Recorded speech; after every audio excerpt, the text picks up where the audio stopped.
వారసుడిపై megastar Chiranjeevi గారు shocking comments, నెట్టింట trolling. Brahmanandam pre release event ను ఘనంగా నిర్వహించారు మూవీ యూనిట్. ఈ ఈవెంట్ కు గెస్ట్ గా మెగాస్టార్ చిరంజీవి గారు వచ్చారు. ఈ సందర్భంగా మెగాస్టార్ చిరంజీవి గారు చేసిన కొన్ని కమెంట్స్ ప్రస్తుతం నెట్టింట వైరల్ అవుతున్నాయి. అలాగే తెగ ట్రోలింగ్ కూడా అవుతున్నాయి. చిరంజీవి గారు మాట్లాడుతూ, ఇంట్లో మనవరాళ్లతో ఉన్నప్పుడు తనకు లేడీస్ హాస్టల్ వార్డన్ లా అనిపిస్తుంది అని, తన కొడుకు రామ్ చరణ్ కి మళ్ళీ ఇంకో అమ్మాయి పుడుతుందేమో అని భయంగా ఉంది అని, ఈసారి ఒక అబ్బాయిని కనాలి అని, తమ వారసత్వం కంటిన్యూ చేయాలని కోరుకుంటున్నట్లుగా మెగాస్టార్ చిరంజీవి గారు కమెంట్స్ చేశారు. చిరంజీవి గారు చేసిన ఆ కమెంట్స్ ఇప్పుడు తీవ్ర దుమారం లేపుతున్నాయి. నెట్టింట తీవ్ర విమర్శలు ఎదురవుతున్నాయి. స్టార్ హీరో అయిన చిరంజీవి గారి నోట ఇలాంటి వాక్యాలు రావడంపై నేషనల్ మీడియాలో సైతం విమర్శలు వస్తున్నాయి. మెగాస్టార్ స్థాయిలో ఉండి ఇలా మాట్లాడడం ఏంటి అంటూ విమర్శిస్తున్నారు.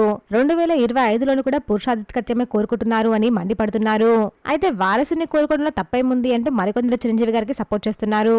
ఈ విమర్శలపై చిరంజీవి గారు ఏమైనా స్పందిస్తారా లేదా అనేది చూడాలి. చిరంజీవి గారు చేసిన ఈ కమెంట్స్ పై మీ ఒపీనియన్ ని కమెంట్ చేయండి. ప్లీజ్ ఫ్రెండ్స్, మా ఛానల్ సబ్స్క్రైబ్ చేసుకోండి ప్లీజ్.